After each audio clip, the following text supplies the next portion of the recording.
ಅದರಲ್ಲಿ ನಾವು ಕಳೆದ ದಿವಸದಲ್ಲಿ 5 ಸಂಗತಿಗಳನ್ನು ನಾವು ನೋಡಿದ್ದೇವೆ. ಇವತ್ತು 6ನೇ ಭಾಗಕ್ಕೆ ನಾವು ಕಳೆದು ಬಂದವರಾಗಿದ್ದೇವೆ. ನಾವು ದೇವರ ವಾಕ್ಯವನ್ನು ತೆಗೆದುಕೊಳ್ಳೋಣ. ಎಫೆಸರ ಪತ್ರಿಕೆ 1ನೇ ಅಧ್ಯಾಯ 7ನೇ ವಚನಕ್ಕೆ ನಮ್ಮ ಸತ್ಯವೇದಗಳನ್ನು ತಿಳಿಸಿಕೊಳ್ಳುವ. ಈತನು ನಮಗೋಸ್ಕರ ತನ್ನ ರಕ್ತವನ್ನು ಸುರಿಸಿದ್ದರಿಂದ ನಮ್ಮ ಅಪರಾಧಗಳು ಪರಿಹಾರವಾಗಿ ನಮಗೆ ಬಿಡುಗಡೆಯಾಯಿತು. ಇದು ದೇವರ ಕೃಪಾತಿಶಯವೇ. ಆಮೆನ್. ದೇವರ ನಾಮಕ್ಕೆ ಮಹಿಮೆ ಆಗಲಿ. ಆತನು ನಮಗೋಸ್ಕರ ತನ್ನ ರಕ್ತವನ್ನು ಸುರಿಸಿದ್ದರಿಂದ ನಮ್ಮ ಅಪರಾಧಗಳು ಪರಿಹಾರವಾಗಿ ನಮಗೆ ಬಿಡುಗಡೆ ಆಯಿತು. ಇದು ದೇವರ ಕೃಪಾ ಅತಿಶಯವೇ ಎಂಬುದಾಗಿ ದೇವರ ವಾಕ್ಯದಲ್ಲಿ ನಾವು ನೋಡುವಂತರಾಗಿದ್ದೇವೆ. ಸೊ ಇಲ್ಲಿ ದೇವರ ವಚನವನ್ನು ಕಾಣಬೇಕಾದ್ರೆ ಯೇಸುವಿನ ರಕ್ತ ಆತನು ಸುರಿಸಿದನು ಎಂಬುದಾಗಿ ನೋಡುತ್ತೇವೆ. ಈ ಲೋಕದಲ್ಲಿ ಯಾರು ತಮ್ಮ ರಕ್ತವನ್ನ ಸುರಿಸಿಲ್ಲ. ರಕ್ತವನ್ನ ದಾನಕ್ಕಾಗಿ ಕೊಟ್ಟಿದ್ದಾರೆ. ಕೊಟ್ಟು 4 ಜನಕ್ಕೆ ಹೇಳ್ಕೊಂಡ್ಬರ್ತೇನೆ, ನಾ ರಕ್ತದಾನ ಮಾಡಿದೆ ಎಂಬುದಾಗಿ. ಮತ್ತೆ ಫೋಟೋ ಹಿಡಿದು ಸ್ಟೇಟಸ್ಗಳಲ್ಲಿ ಹಾಕಿಕೊಳ್ಳುವಂತರಾಗಿರ್ತಾರೆ. ಅವರು ಕೊಟ್ಟಂತ ರಕ್ತ ಒಂದು ವೇಳೆ ಅವರಲ್ಲಿ ಕಾಯಿಲೆ ಇತ್ತಂದ್ರೆ ಆ ರಕ್ತ ಏನಾಗುತ್ತೆ, ಅವ್ರಿಗೂ ಹೋಗಿ ಸೇರುತ್ತೆ. ಆದರೆ ಯೇಸುವಿನ ರಕ್ತ ನಿಷ್ಕಳಂಕವಾದದ್ದು, ಪರಿಶುದ್ಧವಾದದ್ದು, ದೋಷವಿಲ್ಲದ್ದು, ಶುದ್ಧವಾದಂತ ರಕ್ತ. ಆ ರಕ್ತ ಇದುವರೆಗೂ ಏನಾಗ್ತಾ ಇದೆ ಅಂದ್ರೆ ಮಾತನಾಡುತ್ತಿದೆ. ಇದುವರೆಗೂ ಆ ರಕ್ತ ಜೀವವುಳ್ಳದಾಗಿದೆ. ಇದುವರೆಗೂ ಆ ರಕ್ತ ನಿನಗೋಸ್ಕರ, ನಿನ್ನ ಅಪರಾಧಗಳಿಗೋಸ್ಕರ ಕ್ಷಮಾಪಣೆ ನೀಡುವಂಥದ್ರಲ್ಲಿ, ಶುದ್ಧ ಮಾಡುವುದರಲ್ಲಿ ಆ ಶಕ್ತಿಯು ಕುಂದಿ ಹೋಗಲಿಲ್ಲ. ಅದರ ಬಲವು ಇದುವರೆಗೂ ನಾಶವಾಗಲಿಲ್ಲ. ಯೇಸುವಿನ ರಕ್ತ ಅವತ್ತು ಸುರಿಸಲ್ಪಟ್ಟಾಗ ಹೇಗೆ ಪಾಪ ಕ್ಷಮಾಪಣೆ ಉಂಟು ಮಾಡುತ್ತೋ, ಈಗ 2000 ವರ್ಷಗಳಾಯಿತು. ಈ 2000 ವರ್ಷಗಳವರೆಗೂ ಇನ್ನೂ ಪಾಪಿಗಳ ಪಾಪಗಳನ್ನ ಕ್ಷಮಿಸುವಂತ, ಪರಿಹಾರ ಮಾಡುವಂತ, ಬಿಡುಗಡೆ ಕೊಡುವಂತ ರಕ್ತವಾಗಿ ಈ ಯೇಸುವಿನ ರಕ್ತ ಇದುವರೆಗೂ ನಿರೀಕ್ಷೆಗೆ ಯೋಗ್ಯವೂ ಪಾತ್ರವೂ ಉಳ್ಳದಾಗಿ ಕಾಣಲ್ಪಡುವುದಾಗಿದೆ. ಈ ನಾವು 6ನೇ ಆಶೀರ್ವಾದ ಏನು ನೋಡುತ್ತೇವೆ ಎಂಬುದಾಗಿ 7ನೇ ವಚನದಲ್ಲಿ ನೋಡುವಾಗ, ಯೇಸುವಿನ ರಕ್ತ ಸಕಲ ಪಾಪಗಳನ್ನ ಅದು ಕ್ಷಮಿಸುವುದು ಮಾತ್ರವಲ್ಲ, ನಾವು ದೇವರ ವಾಕ್ಯ ನೋಡುತ್ತೇವೆ, ಪರಿಹಾರವನ್ನ ಉಂಟು ಮಾಡುವಂತದ್ದಾಗಿದೆ. ಪರಿಹಾರ ಮಾತ್ರ ಅಲ್ಲ, ಎರಡನೇದಾಗಿ ಬಿಡುಗಡೆಯನ್ನ ಉಂಟು ಮಾಡುವಂತದ್ದಾಗಿದೆ. ಇವತ್ತು ನಮ್ಮ ಜೀವಿತದಲ್ಲಿ ಇರುವಂತ ನಮ್ಮ ಸಮಸ್ಯೆ ಏನು ಗೊತ್ತಾ? ನಮ್ಮ ಹೋರಾಟ ಏನಂದ್ರೆ, ನಾನು ಪಾಪಿಯಾಗಿದ್ದೇನೆ, ನಾನು ಪಾಪದಿಂದ ಬಿಡುಗಡೆ ಆಗಬೇಕು, ನಾನು ಒಳ್ಳೆಯವನಾಗಬೇಕು, ಒಳ್ಳೆದನ್ನ ಮಾಡಬೇಕು ಎಂಬುದಾಗಿ ನಾವು ರಕ್ಷಣೆ ಹೊಂದಿದ ದಿನದಿಂದ ಬಹಳ ನಮಗಿರುವಂತ ಹೋರಾಟ ಏನಂದ್ರೆ, ಟೆನ್ಷನ್ ಏನಂದ್ರೆ, ನಾನು ಪರಿಶುದ್ಧವಾಗಬೇಕು ಎಂಬುದಾಗಿ ಸತತವಾಗಿ ನಾವು ಪರಿಶುದ್ಧಕ್ಕಾಗಿ ಪ್ರಯತ್ನ ಮಾಡ್ತಾನೆ ಇದ್ದೇವೆ. ನಾನು ಹೇಳ್ತೇನೆ, ನಿನಗೆ ಈ ಆಯುಸ್ಸಲ್ಲ, ಮುಂದಿನ ಆಯುಸ್ಸುಗಳು ಬಂದರೂ ಸಹ ನಿನ್ನ ಪಾಪದ ಜೀವಿತದಿಂದ ನೀನು ಪ್ರಯತ್ನ ಮಾಡೋದ್ರಿಂದ ಬಿಡುಗಡೆ ಆಗುವುದಕ್ಕೆ ಸಾಧ್ಯತೆ ಇಲ್ಲ. ಒಂದು ವೇಳೆ ಪಾಪವನ್ನು ನೀನು ಬಿಟ್ಟು ಸಭೆಗೆ ಬರಬೇಕು, ಪಾಪವನ್ನು ಬಿಟ್ಟು ಸೇವೆಗೆ ಬರಬೇಕು, ಪಾಪವನ್ನು ಬಿಟ್ಟು ದೇವರತ್ತ ಬರಬೇಕು ಅಂತ ಹೇಳೋದಾದರೆ ಯೇಸು ಈ ಲೋಕಕ್ಕೆ ಬರಬೇಕಾದ ಅವಶ್ಯಕತೆ ಇರಲಿಲ್ಲ. ಯೇಸು ಈ ಲೋಕಕ್ಕೆ ಬಂದೊಂದು ಅವಶ್ಯಕತೆ ಏನಂದ್ರೆ, ನೀನು ಪಾಪದಿಂದ ನೀನು ಬಿಡುಗಡೆ ಆಗಲಿಕ್ಕಾಗಲ್ಲ. ಬಿಡುಗಡೆ ಮಾಡಲಿಕ್ಕೆ ಆತನ ರಕ್ತ ಒಂದೇ, ಆತನ ನಾಮ ಒಂದೇ ಮಾತ್ರವೇ ಸಾಧ್ಯವಾಗಿ ಕಾಣಲ್ಪಡುತ್ತದೆ. ವಿಶ್ವಾಸಿಗಳಾದ ನಾವು ಸಹ ಇವತ್ತು ನಾವು ಹೋರಾಡ್ತಾನೆ ಇದ್ದೇವೆ. ನಾನು ಅದು ಮಾಡಬಾರ್ದು, ನಾನು ಇದು ಮಾಡಬಾರ್ದು, ನಾನು ಒಳ್ಳೆಯವನಾಗಿರಬೇಕು, ನಾನು ಪ್ರಯತ್ನ ಮಾಡಬೇಕೆಂಬುದಾಗಿ ನಮ್ಮ ಎಲ್ಲಾ ಪ್ರಯತ್ನಗಳು ಸೋಲುವಿಕೆ ಆಗ್ತಾ ಇದೆ. ಭಾನುವಾರ ಬರುವಾಗ ಆರಾಧನೆ ಚೆನ್ನಾಗಿ ಮಾಡ್ತೀವಿ, ಆರ್ಕೆಗಳನ್ನು ಕೇಳುತ್ತೇವೆ, ಮತ್ತೆ ತಿರುಗಿ ಭಾನುವಾರ ಬರೋದ್ರೊಳಗಾಗಿ ನಮ್ಮ ಹೃದಯದಲ್ಲಿ ಅನೇಕ ತರವಾದಂತ ಏನಾಗಿರುತ್ತೆ ಅಂದ್ರೆ ಕಲ್ಮಶಗಳಿಂದ, ದೋಷಗಳಿಂದ ನಮ್ಮ ಮನಸ್ಸು ತುಂಬಿದಾಗಿ ಕಾಣಲ್ಪಡುತ್ತದೆ. ನಾವು ನೆನೆಸ್ಕೊಂಡಿದ್ದೀವಿ, ನನ್ನ ಪಾಪ ಇನ್ನು ನನ್ನನ್ನು ಹಿಂಬಾಲಿಸ್ತಾ ಇದೆ, ನನ್ನ ಪಾಪ ನನಗೆ ಕೊಡುವ ಸಂಬಳ ಮರಣವಾಗಿದೆ, ನರಕವಾಗಿದೆ. ನಾನು ನನ್ನ ಜೀವಿತದಲ್ಲಿ ನನ್ನ ಕಣ್ಣು, ನನ್ನ ದೃಷ್ಟಿ ಅಥವಾ ನನ್ನ ಮಾತು, ನನ್ನ ನಡತೆಗಳು ಸರಿಯಾಗಿಲ್ಲ, ನಾನು ಸರಿಯಾಗಬೇಕು ಎಂಬುದಾಗಿ ನಾವೇನ್ ಮಾಡ್ತಾ ಇದೀವಿ ಅಂದ್ರೆ, ಪಂಚ ಪಾತ್ರೆಯ ಅಥವಾ ಪಾತ್ರೆ ಹೊರಭಾಗವನ್ನ ನಾವು ಶುದ್ಧ ಮಾಡ್ತಾನೇ ಇದ್ದೀವಿ. ಎಷ್ಟು ಹೊರಗಡೆ ಶುದ್ಧ ಮಾಡಿದ್ರು ಶುದ್ಧವಾಗದಂಗೆ ಕಾಣ್ತಾನೆ ಇಲ್ಲ, ಪರಿಶುದ್ಧವಾದಂಗೆ ಕಾಣ್ತಾ ಇಲ್ಲ. ಎರಡನೇದಾಗಿ ಬಿಡುಗಡೆ ಆದಂಗೆ ಕಾಣ್ತಾ ಇಲ್ಲ, ಅದಕ್ಕೊಂದು ಪರಿಹಾರನ ಸಿಗದಂತೆ ಇನ್ನು ಪಾಪಿ ಎಂಬ ಮನಸಾಕ್ಷಿಯಲ್ಲಿ ನಾವು ಜೀವಿಸುವರಾಗಿದ್ದೇವೆ. ಬೈಬಲ್ ಹೇಳುತ್ತದೆ, ಯೇಸು ಕ್ರಿಸ್ತನ ರಕ್ತವು ಸುರಿಸಿದ್ರಿಂದ ನಿಮ್ಮ ಅಪರಾಧಗಳು ಎಲ್ಲವೂ ಏನಾಗಿದೆ? ಪರಿಹಾರವಾಗಿದೆ. ನಿಮ್ಮ ಅಪರಾಧಗಳು ಕ್ಷಮಿಸಲ್ಪಟ್ಟಿದೆ. ನಿಮಗೆ ಬಿಡುಗಡೆಯನ್ನ ಕ್ರಿಸ್ತನು ನೀಡಿದ್ದಾನೆ ಎಂಬುದನ್ನ ನಾವು ನಂಬದಂತೆ ನಾವೇನ್ ಮಾಡಿದೀವಿ? ಯೇಸು ಸ್ವಾಮಿ ನಮ್ಮ ಪಾಪಗಳನ್ನು ಕ್ಷಮಿಸಿದ್ದಾನೆ, ಆದರೆ ನಾನು ಪಾಪದಿಂದ ಬಿಡುಗಡೆ ಆಗ್ಬೇಕಾದ್ರೆ ನಾನು ಪ್ರಯತ್ನ ಮಾಡಬೇಕು, ನಾನೇನಾದ್ರೂ ಕೆಲಸ ಮಾಡಬೇಕು, ನಾನೇನಾದ್ರೂ ಕ್ರಿಯೆ ಮಾಡಬೇಕು, ನಾನೇನಾದ್ರೂ ಪ್ರಾರ್ಥನೆ ಮಾಡಬೇಕು, ಅಥವಾ ನಾನೇನಾದ್ರೂ ಪ್ರಯತ್ನ ಮಾಡೋದ್ರ ಮೂಲಕವಾಗಿ, ಟ್ರೈ ಮಾಡೋದ್ರ ಮೂಲಕವಾಗಿ ಪಾಪದಿಂದ ಹೊರಗಡೆ ಬರಬಹುದು ಎಂಬುದಾಗಿ ಇನ್ನು ಕೊಚ್ಚೆಯಲ್ಲಿ ಇದ್ಕೊಂಡು ನಾವೇನ್ ಮಾಡ್ತಾ ಇದೀವಿ ಅಂದ್ರೆ ಬಿಡುಗಡೆ ಬಿಡುಗಡೆ ಬಿಡುಗಡೆ ಇಲ್ಲ ಅಂತೇಳಿ, ನಾನು ಬಿಡುಗಡೆ ಆಗ್ಬೇಕಂತೇಳಿ ಪ್ರಯತ್ನ ಪಡೋದ್ರಿಂದ ಇವತ್ತು ಬಿಡುಗಡೆಯನ್ನು ಕಾಣಲ್ಪಡದಿದ್ದೀವಿ. ನೀನು ನಿನ್ನನ್ನು ಬಿಡುಗಡೆ ಮಾಡಿಕೊಳ್ಳಕ್ಕಾಗಲ್ಲ, ನೀನು ನಿನ್ನನ್ನು ರಕ್ಷಿಸಿಕೊಳ್ಳಲಿಕ್ಕೆ ಆಗುವುದಿಲ್ಲ. ನೀನು ಮಾಡಬೇಕಾಗಿರೋದು ಒಂದೇ ಒಂದು, ಯೇಸು ನಿನ್ನ ಪಾಪಗಳನ್ನ ಕ್ಷಮಿಸಿದನೆಂದು ನಂಬಿದ ಹಾಗೆ ಯೇಸು ನಿನ್ನ ಪಾಪದಿಂದ ಬಿಡುಗಡೆಯನ್ನ ಮಾಡಿದ್ದಾನೆ ಎಂಬತ್ತ ನಂಬತಕ್ಕಂತ ನಂಬಿಕೆ ನಿನ್ನನ್ನ ರಕ್ಷಿಸುವಂತದಾಗಿದೆ. ನೀನು ಯೇಸುವನ್ನ ಇವತ್ತು ನಂಬಿದರೆ ನಿನ್ನ ಪಾಪದಿಂದ ನಿನಗೆ ಬಿಡುಗಡೆ ಉಂಟು. ನಿನ್ನ ಪ್ರಯತ್ನದಿಂದ ನೀನು ಬಿಡುಗಡೆ ಮಾಡ್ಕೊಳ್ಳೋಕೆ ಹೋದರೆ ಬಿಡುಗಡೆ ಆಗಕ್ಕೆ ಸಾಧ್ಯತೆ ಇಲ್ಲ. ಇನ್ನು ಹೆಚ್ಚಾಗಿ ನೀನು ಕೆಸರಲ್ಲಿ ಊತ್ಕೊಳ್ಳುವನಾಗಿರ್ತೀಯ.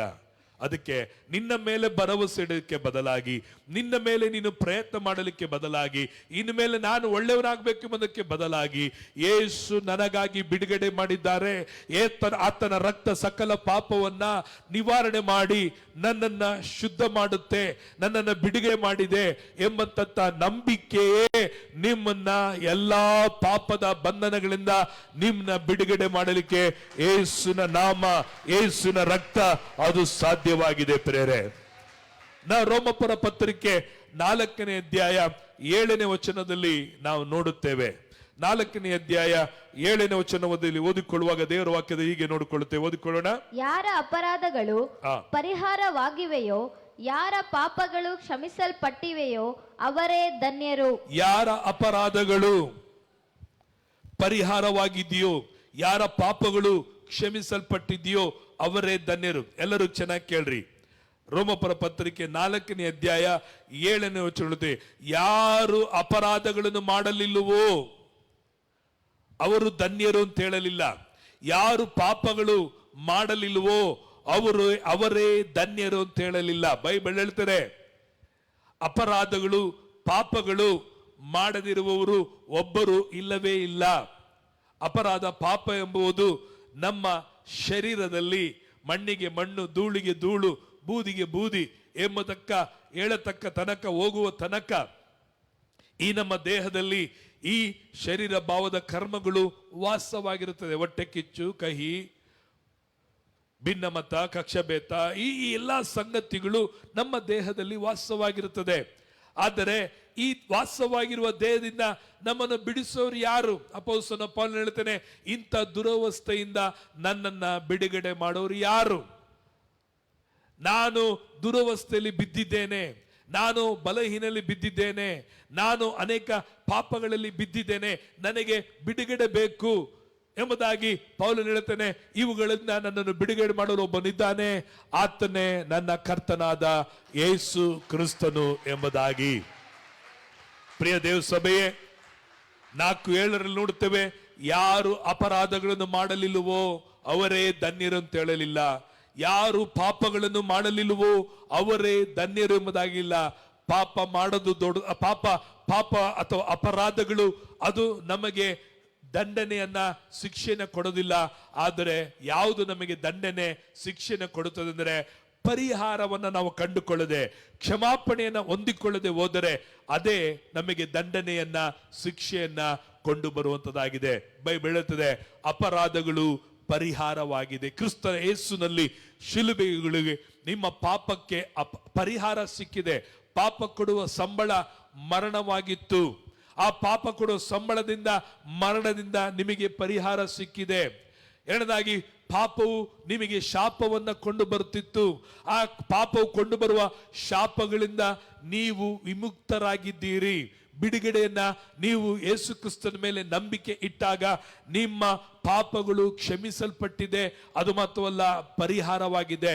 ನನ್ನನ್ನು ಕೇಳುವ ದೇವಜನರೇ, ಇವತ್ತು ನೀವು ಮನವರಿಕೆ ಅಥವಾ ನಂಬಿಕೆ ಇಡಬೇಕಾದದ್ದು, ತಿಳುಕೊಳ್ಳಬೇಕಾದದ್ದು ಅಥವಾ ಅರ್ಥ ಮಾಡಿಕೊಳ್ಳಬೇಕಾಗಿರೋದೇನೆಂದರೆ, ಶಿಲುಬೆಯಲ್ಲಿ ಯೇಸು ನನ್ನ ಪಾಪಗಳನ್ನ ನೀಗಿಸಿದ. ನಾನು ಇನ್ನು ಪಾಪಕ್ಕಾಗಿ ಪರಿಹಾರವನ್ನು ಹುಡುಕಬೇಕಾಗಿಲ್ಲ. ಯೇಸುವಿನ ರಕ್ತ ನನ್ನ ಪಾಪಗಳನ್ನೆಲ್ಲವನ್ನ ನಿವಾರಣೆಯನ್ನ ಮಾಡಿದೆ ಎಂಬುದಾಗಿ ಅರಿತುಕೊಳ್ಳಬೇಕಾಗಿದೆ. 1 ಯೋಹಾನ 1ನೇ ಅಧ್ಯಾಯ 9ನೇ ವಚನದಲ್ಲಿ ನಾವು ನೋಡಿಕೊಳ್ಳುತ್ತೇವೆ. 1 ಯೋಹಾನ 1ನೇ ಅಧ್ಯಾಯ 9ನೇ ವಚನವನ್ನು ಓದಿಕೊಳ್ಳೋಣ. ನಮ್ಮ ಪಾಪಗಳನ್ನು ಒಪ್ಪಿಕೊಂಡು ಅರಿಕೆ ಮಾಡಿದರೆ ಆತನ ನಂಬಿಗಸ್ತನು ನೀತಿವಂತನು ಆಗಿರುವುದರಿಂದ ನಮ್ಮ ಪಾಪಗಳನ್ನು ಕ್ಷಮಿಸಿಬಿಟ್ಟು ಸಕಲ ಅನೀತಿಯನ್ನು ಪರಿಹರಿಸಿ ನಮ್ಮನ್ನು ಶುದ್ಧಿ ಮಾಡುವನು. Amen, hallelujah. ದೇವರ ನಾಮಕ್ಕೆ ಮಹಿಮೆ. ಎಲ್ಲ ಚೆನ್ನಾಗಿ ಗಮನಿಸ್ರಿ, ಕಣ್ಣಿಟ್ಟು ನೋಡ್ರಿ. ಇವಾಗ ವಾಕ್ಯವನ್ನ 1 ಯೋಹಾನ ಪ್ರಕಟಣೆಗಿಂತ ಮುಂಚೆ ಇದೆ. ಪ್ರಕಟಣೆಗಿಂತ ಮುಂಚೆ 3 ಪುಸ್ತಕಗಳಿಂದ ಮುಂದೆ ಇದೆ. ಸೊ ಇಲ್ಲಿ ನಾವು ನೋಡ್ತೇವೆ 1 ಯೋಹಾನ 1:9. ಗಮನಿಸಿರಿ, ನಮ್ಮ ಪಾಪಗಳನ್ನ ಒಪ್ಪಿಕೊಂಡು ಅರಿಕೆ ಮಾಡಿದರೆ ಆತನು ನಂಬಿಗಸ್ತನು ನೀತಿವಂತನು ಆಗಿರುವುದರಿಂದ ನಮ್ಮ ಪಾಪಗಳನ್ನು ಕ್ಷಮಿಸಿಬಿಟ್ಟು ಸಕಲ ಅನೀತಿಗಳನ್ನು ಪರಿಹರಿಸಿ ನಮ್ಮನ್ನು ಏನ್ ಮಾಡುವನು? ನಮ್ಮನ್ನೇನ್ ಮಾಡುವನು? ಅದು ಲೋಕ ಹೇಳುತ್ತೆ, ನಿನ್ನನ್ನು ಶುದ್ಧಿ ಮಾಡಿಕೊಂಡು ದೇವರ ಬಳಿಗೆ ಬಾ, ನಿನ್ನನ್ನು ಶುದ್ಧ ಮಾಡಿಕೊಂಡು ದೇವರ ಬಳಿಗೆ ಬಾ ಎಂಬುದಾಗಿ. ಯಾರಾದರೂ ತನ್ನನ್ನು ತಾನು ಶುದ್ಧ ಮಾಡಿಕೊಂಡು ದೇವರ ಬಳಿಗೆ ಬರಲಿಕ್ಕೆ ಸಾಧ್ಯವಿದೆಯಾ? ಇಲ್ಲ. ಶುದ್ಧ ಮಾಡುವವನು ಒಬ್ಬನಿದ್ದಾನೆ. ಆತನ ಹೇಳ್ತಾನೆ, ನಮ್ಮನ್ನು ಶುದ್ಧಿ ಮಾಡುವವನು ಅವನೇ. ನಿನ್ನನ್ನ ನೀನು ಶುದ್ಧಿ ಮಾಡ್ಕೊಳಕ್ಕಾಗಲ್ಲ. ನೀನು ಎಷ್ಟೇ ನಿನ್ನನ್ನು ತೊಳ್ಕೊಂಡ್ರು, ನಿನ್ನನ್ನು ಎಷ್ಟೇ ನೀನು ಸರಿಪಡಿಸ್ಕೊಂಡ್ರು, ನಿನ್ನ ಜೀವಿತದಲ್ಲಿ ಸರಿ ಆಗಲಕ್ಕಾಗಲ್ಲ. ನಾಯಿ ಬಾಲು ಡೊಂಕಿದ್ದಾಗೆ ಡೊಂಕಾಗ್ತಾನೆ ಇರ್ತದೆ. ಯಾಕೆ? ನಿನ್ನ ಪ್ರಯತ್ನ. ಆದರೆ ಯೇಸುವಿನ ಬಳಿಗೆ ನೀನು ಬರುವಾಗ, ಆತನ ಬಳಿಗೆ ನಿನ್ನ ಪಾಪಗಳನ್ನ ಒಪ್ಪಿಕೊಳ್ಳುವಾಗ, ನಿನ್ನ ಪಾಪಕ್ಕಾಗಿ ನೀನು ಅಯ್ಯೋ ನಾನು ಪಾಪಿ ಅಂತೇಳಿ ನೀನು ವ್ಯಥೆ ಪಡೋದ್ರಿಂದ ಅಲ್ಲ, ದುಃಖ ಪಡೋದ್ರಿಂದ ಅಲ್ಲ, ಅಯ್ಯೋ ನಾನು ಸರಿ ಇಲ್ಲ ಅಂತೇಳಿ ನೀನು ವ್ಯಸನ ಮಾಡೋದ್ರಿಂದ ಅಲ್ಲ, ಅಯ್ಯೋ ನನ್ನ ಯೋಗ್ಯತೆ ಇಷ್ಟೇ ಅಂತ ಹೇಳಿ ನಿನ್ ಬಗ್ಗೆ ತಿಳ್ಕೊಳ್ಳೋದ್ರಿಂದ ನಿನಗೆ ಬಿಡುಗಡೆ ಆಗಲ್ಲ, ಶುದ್ಧವಾಗಲ್ಲ. ಅನೇಕರು ಏನ್ ಮಾಡ್ಕೊಳ್ತಾರೆ ಅಂದ್ರೆ, ತಮ್ಮ ತಪ್ಪು ಪಾಪಗಳಲ್ಲಿದ್ದಾಗ ಗಿಲ್ಟಿ ಕಾನ್ಶಿಯಸ್ ಅಂದ್ರೆ ಮನಸಾಕ್ಷಿ ಚುಚ್ಚಲ್ಪಟ್ಟು ನಾನು ಸರಿಯಿಲ್ಲ ಬಿಡು ಅಂತ ಹೇಳಿ ಇನ್ನು ಪಾಪದಲ್ಲೇ ಜೀವಿಸ್ತಿರ್ತಾನೆ. ನಾನು ಸರಿಯಿಲ್ಲ ಬಿಡು ಅಂತೇಳಿ ಒಂದು ದಿನಕ್ಕೆ 4 ಬೀಡಿ ಸೇದೋನು ನಾನು ಸರಿಯಿಲ್ಲ ಬಿಡು ಅಂತೇಳಿ 1 ಕಟ್ಟು ಬೀಡಿ ಸೇರ್ತಿರ್ತಾನೆ. ಒಂದಿನಕ್ಕೆ 2 ಸಾರಿ ಎಲೆಡಿಕೆ ಹಾಕೋರು ನಾನು ಸರಿಯಿಲ್ಲ ಬಿಡು ಅಂತೇಳಿ 20 ಸಾರಿ ಎಲೆಡಿಕೆ ಹಾಕ್ತಾ ಇರ್ತಾರೆ. ನಾನು ಸರಿಯಿಲ್ಲ ಅಂದ್ಕೊಂಡು, ನಾನು ಪಾಪಿ, ನಾನು ಒಳ್ಳೆಯವನಲ್ಲ ಅಂತ ಹೇಳ್ಕೊಂಡು ಭಾನುವಾರ ಚರ್ಚಿಗೆ ಬರೋಕ್ಕೆ ನನ್ನ ಯೋಗ್ಯತೆ ಇಲ್ಲ ಅಂತೇಳಿ ಚರ್ಚಿಗೆ ಬರ್ದೇನೆ ಮನೆಯಲ್ಲಿ ಸಿನಿಮಾ ನೋಡ್ಕೊಂಡು, ಧಾರಾವಾಹಿ ನೋಡ್ಕೊಂಡು, ಅಥವಾ ಯೂಟ್ಯೂಬಲ್ಲೋ ಅದಲ್ಲೋ ಇದರಲ್ಲೂ ಕೂತ್ಕೊಂಡು ಸಮಯವನ್ನ ಕಳೆಯೋರು ನೋಡ್ತೇವೆ. ಅನೇಕ ಯೌವನಸ್ಥರ ಜೀವಿತದಲ್ಲಿ ನಾನು ಯೋಗ್ಯತೆ ಇಲ್ಲ, ನಾನು ಪರಿಶುದ್ಧವಾಗಿ ಬಾಳಕ್ಕಾಗ್ತಾ ಇಲ್ಲ ಅಂತ ತಿಳ್ಕೊಂಡು ತಮ್ಮ ಜೀವನದಲ್ಲಿ ಏನ್ ತಿಳ್ಕೊಂಡಿದ್ದಾರೆ, ನಾನು ಚರ್ಚಿಗೆ ಹೋಗಲಿಕ್ಕೆ ಯೋಗ್ಯತೆ ಇಲ್ಲ, ನಾನು ಪ್ರೇಯರ್ ಮಾಡೋಕ್ಕೆ ಯೋಗ್ಯತೆ ಇಲ್ಲ, ಸಭೆಗೆ ಹೋಗಲಿಕ್ಕೆ ಯೋಗ್ಯತೆ ಇಲ್ಲ ಅಂತೇಳಿ ತಮ್ಮ ಅನಿಸಿಕೆ ಒಳ್ಳೇದೇ, ನಾನು ಸರಿ ಇಲ್ಲ ಅಂತೇಳಿ ಬೈಬಲ್ ಹೇಳುತ್ತದೆ. ನೀನು ಹಾಗೆ ಅನಿಸಿಕೆ ಮಾಡಿಕೊಂಡ್ರೆ, ತಿಳ್ಕೊಳ್ಳೋದ್ರೆ ನಿನಗೆ ವಿಮೋಚನೆ ಇಲ್ಲ, ಬಿಡುಗಡೆ ಇಲ್ಲ. ಆ ಪಾಪವು ನಿನ್ನನ್ನು ನರಕಕ್ಕೆ ಕೊಂಡು ಹೋಗುತ್ತದೆ. ನಿನ್ನಲ್ಲಿ ಪಾಪ ವಾಸವಾಗಿರೋದಾದರೆ ಬೈಬಲ್ ಹೇಳುತ್ತದೆ, ಅದು ದೇವರ ಬಳಿಗೆ ಒಪ್ಪಿಕೋ. ಆತನ ಮುಂದೆ ಅರಿಕೆ ಮಾಡು, ದೇವರೇ ನನ್ನ ಬಲಹೀನತೆ ಹೀಗೆ ಇದೆ, ನಾನು ಪಾಪಿಯಾಗಿದ್ದೇನೆ, ನನ್ನ ಪರಿಸ್ಥಿತಿ ಹೀಗಿದೆ, ನನ್ನ ನಡತೆ ಹೀಗಿದೆ ಎಂಬುದಾಗಿ ಆತ ಮುಂದೆ ಅರಿಕೆ ಮಾಡಿದರೆ ಆತನು ನಂಬಿಗಸ್ತನಾದಂತ ದೇವರಾಗಿದ್ದಾನೆ. Is so faithful. ನೀನು ಆತನ ಅರಿಕೆ ಮಾಡಿದ್ರೆ ಆತನು ನಿನ್ನ ಪಾಪ ನೋಡಿ, ಓಹೋ ನೀನು ಇದೆಲ್ಲ ಮಾಡಿದ್ಯಾ ಅಂತೇಳಿ, ತಡಿ ನಿನಗೆ ಮಾಡ್ತೀನಿ ಅಂತೇಳಿ ನಿನಗೆ ನಿನ್ನ ಪಾಪಕ್ಕೆ ಏನೆಲ್ಲ ಶಿಕ್ಷೆ ಇದೆ ಅದನ್ನೆಲ್ಲ ನೋಡಕ್ ಹೋಗಲ್ಲ. ಹಳೆ ಒಡಂಬಡಿಕೆಯಲ್ಲಿ ಯಾರಾದರೂ ಒಂದು ತಪ್ಪು ಮಾಡಿದರೆ, ಪಾಪ ಮಾಡಿದರೆ ಆ ಪಾಪಕ್ಕೆ ಏನ್ ಶಿಕ್ಷೆ ಇದೆ ಅಂತ ನೋಡ್ತಾ ಇದ್ರು. ವ್ಯಭಿಚಾರ ಮಾಡಿದವನಿಗೆ ಕಲ್ಲು ಹೊಡೆದು ಸಾಯಿಸಬೇಕಾಗಿತ್ತು. ಯಾರಿಗಾದರೂ ಹೊಡೆದು ಅಲ್ಲು ದುರ್ಸಿದ್ರೆ ಅಲ್ಲು ದುರ್ಸಿದವನ ಮತ್ತೆ ಅವನಿಗೆ ಬಂದು ಅಲ್ಲು ದುರ್ಸ್ಬೇಕಾಗಿತ್ತು. ಅವನು ಮಾಡಿದ ತಪ್ಪುಗಳಿಗೆ ಹಳೆ ಒಡಂಬಡಿಕೆಯಲ್ಲಿ ಶಿಕ್ಷೆಗಳಿರ್ತಿತ್ತು. ದೇವರು ಆ ಶಿಕ್ಷೆಗಳೆಲ್ಲ ತೆಗೆದು ಬರೆದು ನಿನ್ನ ಮೇಲೆ ಶಿಕ್ಷೆಗಳನ್ನು ಹಾಕೋದಿಲ್ಲ. ನಾವು ತಿಳ್ಕೊಂಡಿದೀವಿ, ದೇವರು ನನ್ನ ಪಾಪಗಳನ್ನು ಅರಿತು ಯಾವಾಗ ನಂಗೆ ಶಿಕ್ಷೆ ಕೊಡ್ತಾನೋ ಗೊತ್ತಿಲ್ಲ, ಯಾವಾಗ ನನಗೆ ದಂಡನೆ ಕೊಡ್ತಾನೋ ಆತ ನನಗೆ ಗೊತ್ತಿಲ್ಲ. ಯಾಕೆಂದ್ರೆ ನಾವು ಕಲ್ತು ಬಂದಿದ್ದು ನಮ್ಮ ಧರ್ಮಶಾಸ್ತ್ರ ಹೇಳಿದಲ್ಲ, ಏನಂದ್ರೆ ನೀನು ತಪ್ಪು ಮಾಡಿದ್ರೆ ನಿನಗೆ ಶಿಕ್ಷೆ ಅನುಭವಿಸು, ಉಪ್ಪು ತಿಂದ್ರೆ ನೀರನ್ನು ಕುಡಿಬೇಕೆಂಬುದಾಗಿ ಲೋಕ ಹೇಳುತ್ತದೆ. ನಾವು ಸಹ ಅದನ್ನೇ ಏನ್ ಮಾಡ್ತೀವಿ, ಈಗ ಕ್ರಿಸ್ತನಲ್ಲಿ ಬಂದಾಗಲೂ ಅದನ್ನೇ ಯೋಚನೆ ಮಾಡುತ್ತೆ. ನಾನು ಉಪ್ಪು ತಿಂದಿದ್ದೀನಿ, ಈಗ ನೀರು ಕುಡಿತಾ ಇದ್ದೀನಿ, ನಾನು ಮಾಡಿದಕ್ಕೆ ಇವತ್ತು ಅನುಭವಿಸ್ತಾ ಇದ್ದೀನಿ. ಇಲ್ಲಯ್ಯ, ನೀನು ಮಾಡಿದಕ್ಕೆಲ್ಲ ಅನುಭವಿಸಿದವನು 2000 ವರ್ಷಗಳ ಹಿಂದೆ 40ಗೆ 1 ಕಡಿಮೆ 39 ಜಾಟಿ ಏಟುಗಳನ್ನ ತನ್ನ ಮೇಲೆ ವಹಿಸಿಕೊಂಡ ಆತನು ಕೈಗಳಿಗೆ ಮಳೆ ಒಡಿಸಿಕೊಂಡ, ಕಾಲುಗಳಿಗೆ ಮಳೆ ಒಡಿಸಿಕೊಂಡ, ತಲೆಗೆ ಮುಳ್ಳಿನ ಕಿರೀಟವನ್ನು ಧರಿಸಿಕೊಂಡ ಆತನ ದೇಹವೆಲ್ಲ ಒಂದು ಮುದ್ದೆ ಆಕಾರದಲ್ಲಿ ನೋಡಲಿಕ್ಕೆ ಬಯಸತಕ್ಕಂತ ರೂಪವನ್ನಿರಲಿಲ್ಲ. ನೋಡಲಿಕ್ಕೆ ಆತನು ವಿಕಾರವಾಗಿದ್ದನು. ದಂಡನೆಯನ್ನ ಯೇಸು ನಿನಗಾಗಿ ಶಿಲುಬೆಯಲ್ಲಿ ಆತನು ವಹಿಸಿಕೊಂಡಿದ್ದಾನೆ. ನಾವು ತಿಳ್ಕೊಂಡಿರೋದೇನು, ನನಗೆ ದಂಡನೆ ಬರುತ್ತೆ, ನನಗೆ ದಂಡನೆ ಬರುತ್ತೆ. ಇಲ್ಲ, ದೇವರು ನಿನ್ನ ದಂಡಿಸಲಿಕ್ಕಾಗಿ ಬಂದಿಲ್ಲ. ದಂಡಿಸಲಿಕ್ಕೆ ಬಂದಿದ್ರೆ ಇವತ್ತು ಯಾವತ್ತೋ ನಾವು ಅಳಿದು ಹೋಗಬೇಕಾಗಿತ್ತು. ನಾವು ನಿಂತಿರುವುದು, ನಿರ್ಮೂಲವಾಗದಿರುವುದು ನಮ್ಮ ಪುಣ್ಯದಿಂದಲ್ಲ, ಪ್ರಾರ್ಥನೆಯಿಂದಲ್ಲ, ನೀನ್ ಚರ್ಚಿಗೆ ಬಂದಿದ್ದರಿಂದಲ್ಲ, ಕಾಣಿಕೆ ಹಾಕಿದ್ರಿಂದಲ್ಲ, ದೇವರ ದೇವರ ದೇವರ ಕೃಪೆ ಕೃಪೆ ಕೃಪೆ ಕೃಪೆಯಿಂದ ಮಾತ್ರವೇ ಆತನು ಪ್ರಿಯರೇ ನಿನ್ನನ್ನು ಆತನು ಕ್ಷಮಿಸಿದ್ದಾನೆ. ಅದಕ್ಕೆ ವಾಕ್ಯ ಹೇಳ್ತದೆ, ನಿಮ್ಮ ಪಾಪಗಳನ್ನು ಒಪ್ಕೊಳ್ರಿ, ನಿಮ್ಮ ಪಾಪಗಳನ್ನು ಅರಿಕೆ ಮಾಡ್ರಿ ದೇವರ ಹತ್ರನೇ. ಆತನು ನಂಬಿಗಸ್ತನು ನೀತಿವಂತನಾಗಿರುವುದರಿಂದ ಬೈಬಲ್ ಹೇಳುತ್ತದೆ, ನಮ್ಮ ಪಾಪಗಳನ್ನು ಏನ್ ಮಾಡ್ತಾನಂತೆ, ಕ್ಷಮಿಸಿ ಬಿಟ್ಟು ಸಕಲ ಅನೀತಿಗಳನ್ನ ಏನ್ ಮಾಡ್ತಾನೆ, ಪರಿಹರಿಸುವನಾಗಿದೆ. ನಮ್ಮಲ್ಲಿ ಅನೀತಿಗಳಿಂದ ಕೂಡಿದವರಾಗಿದ್ದೇವೆ, ಪಾಪಗಳಿಂದ ಕೂಡಿದವರಾಗಿದ್ದೇವೆ. ಅದಕ್ಕೆ ಪರಿಹಾರ ಎಲ್ಲಿದೆ? ಕ್ರಿಸ್ತನಲ್ಲಿ ಮಾತ್ರವೇ, ವಾಕ್ಯದಲ್ಲಿ ಮಾತ್ರವೇ. ಹೇಗೆ ದೇವರು ಪರಿಹರಿಸ್ತಾನೆ? ಆತನ ರಕ್ತ ತೆಗೆದುಕೊಂಡು ಬಂದು ನಿನ್ ತಲೆ ಮೇಲೆ ಆತನು ಊಯ್ದು ಸುರಿಸಕ್ ಹೋಗಲ್ಲ ಪ್ರೇರೆ.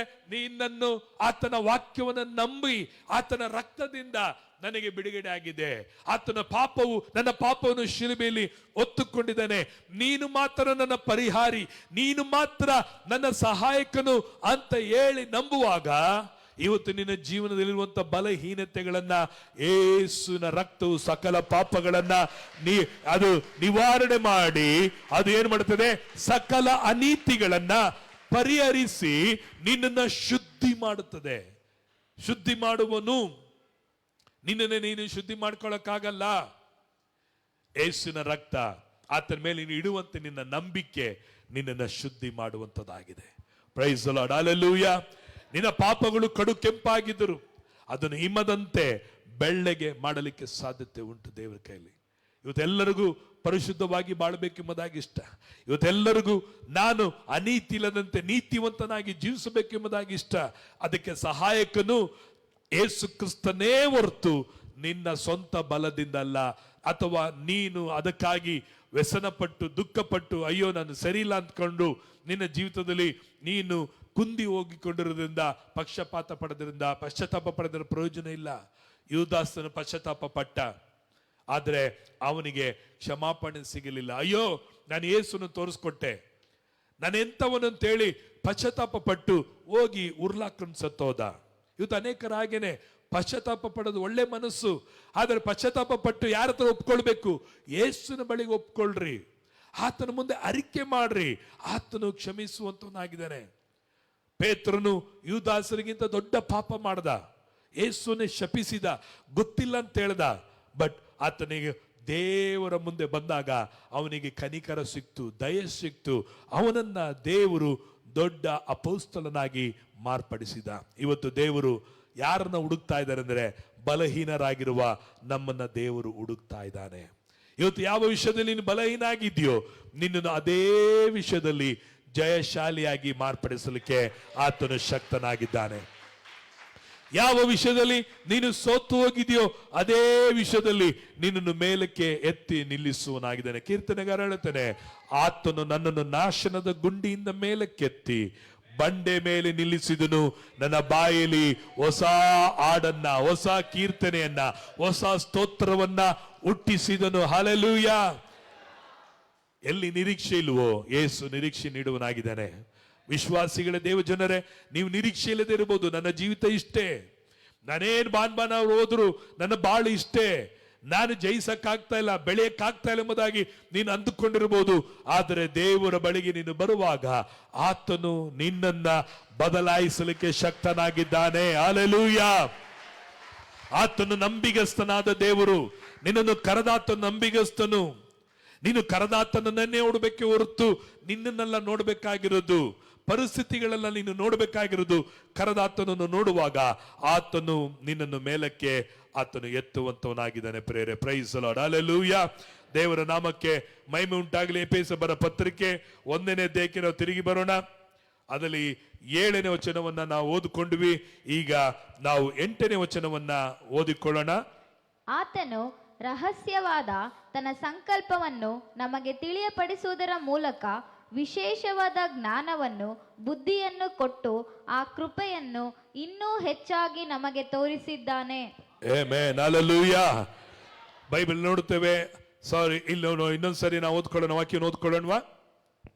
ಆತನು ರಹಸ್ಯವಾದ ತನ್ನ ಸಂಕಲ್ಪವನ್ನು ನಮಗೆ ತಿಳಿಯಪಡಿಸುವುದರ ಮೂಲಕ ವಿಶೇಷವಾದ ಜ್ಞಾನವನ್ನು ಬುದ್ಧಿಯನ್ನು ಕೊಟ್ಟು ಆ ಕೃಪೆಯನ್ನು ಇನ್ನೂ ಹೆಚ್ಚಾಗಿ ನಮಗೆ ತೋರಿಸಿದ್ದಾನೆ. ಹಲ್ಲೆಲೂಯಾ.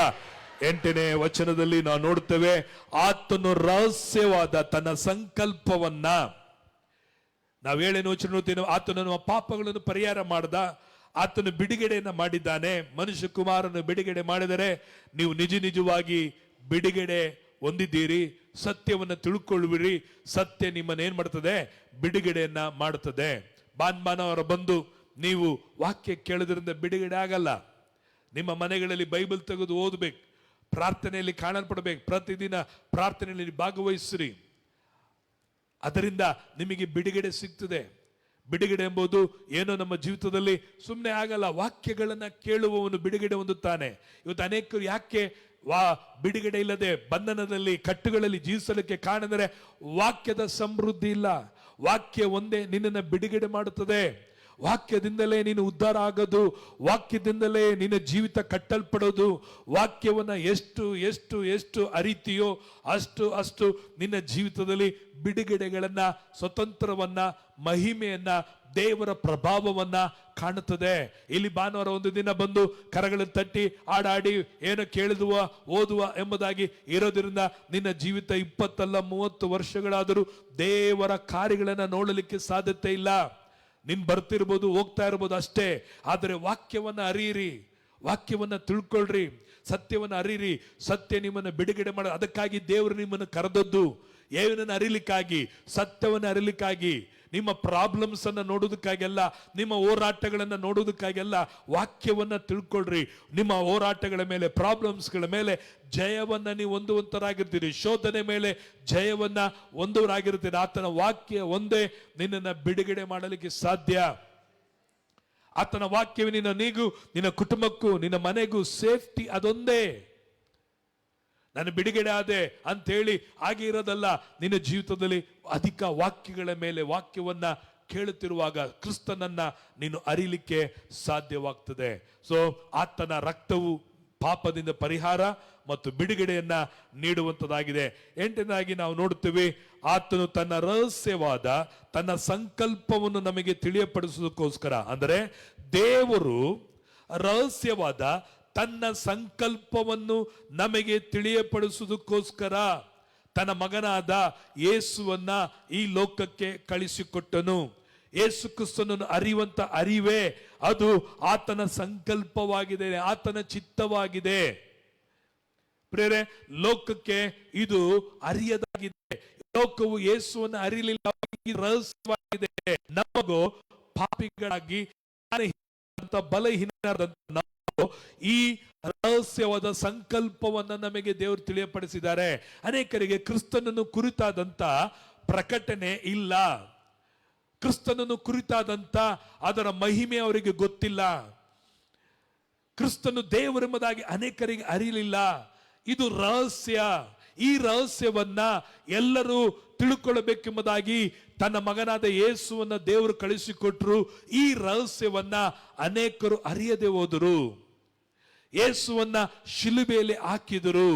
ಇನ್ನು ಇವತ್ತು ಅನೇಕರು ಯೇಸುವನ್ನ ನಂಬಲಿಕ್ಕೆ ಕಾರಣ ಯಾಕಂದ್ರೆ ಇದು ಸಂಕಲ್ಪ ದೇವರ ರಹಸ್ಯವಾಗಿದೆ. ಇವತ್ತು ಯಾಕೆ ಇನ್ನು ಅನೇಕರು ಕ್ರಿಸ್ತನನ್ನು ವಿರೋಧಿಸ್ತಾರೆ ಅಂದ್ರೆ ಇದು ರಹಸ್ಯ ಅವರಿಗೆ ಅರ್ಥವಾಗ್ತಾ ಇಲ್ಲ. ಈ ರಹಸ್ಯವಾದದನ್ನ ಅಲ್ಪರಾದ ನಮಗೆ ದೇವರು ಗಣನೆಗೆ ಬಾರದಂತ ನಮಗೋಸ್ಕರ ದೇವರು ತಿಳಿಯಪಡಿಸಿದ್ದಾನೆ. ಹಲ್ಲೆಲೂಯಾ.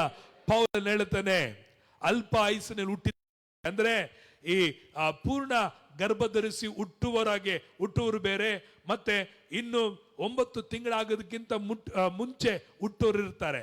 ಆ ತರ ನಾವಿದ್ವಿ. ಆ ತರ ಇದ್ದಂತ ನಮ್ಮನ್ನ ಇವತ್ತು ಕ್ರಿಸ್ತನನ್ನ ಅರಿಯತಕ್ಕ ಅರಿವು ನಮಗೆ ದೇವರು ನೀಡಿದ್ದಾನೆ. ಹಲ್ಲೆಲೂಯಾ. ಇದು ರಹಸ್ಯ, ಲೋಕಕ್ಕೆ ಇನ್ನೂ ರಹಸ್ಯವಾಗಿದೆ. ಕ್ರಿಸ್ತನೇ ದೇವರಂತ ಅವ್ರಿಗೆ ಇನ್ನೂ ಗೊತ್ತಿಲ್ಲ. ಕ್ರಿಸ್ತನೂ ಒಬ್ಬ ದೇವರಂತ ಗೊತ್ತಿದೆ, ಕ್ರಿಸ್ತನೂ ಒಬ್ಬ ಮಾರ್ಗ ಅಂತ ಗೊತ್ತಿದೆ. ಆದರೆ ನಮಗೆ ಕ್ರಿಸ್ತನೇ ಮಾರ್ಗ, ಕ್ರಿಸ್ತನೇ ಸತ್ಯ, ಕ್ರಿಸ್ತನೇ ಜೀವ. ಆತನಲ್ಲದೆ ಲೋಕದ ಆಕಾಶದ ಕೆಳಗೆ ಭೂಮಿಯ ಮೇಲೆ ರಕ್ಷಣೆ ಹೊಂದಲಿಕ್ಕೆ ಯೇಸುವ ನಾಮ ಅಲ್ಲದೆ ಬೇರೊಂದು ನಾಮ ಇಲ್ಲ ಅಂತ ಈ ರಹಸ್ಯ ನಮಗೆ ಮಾತ್ರವೇ ತಿಳಿದಿದೆ. ತಂದೆಯಾದ ದೇವರು ಈ ರಹಸ್ಯವನ್ನ ಪ್ರಿಯರೇ ನಮಗೆ ಪ್ರಕಟಣೆ ಮಾಡಿದ್ದಾನೆ.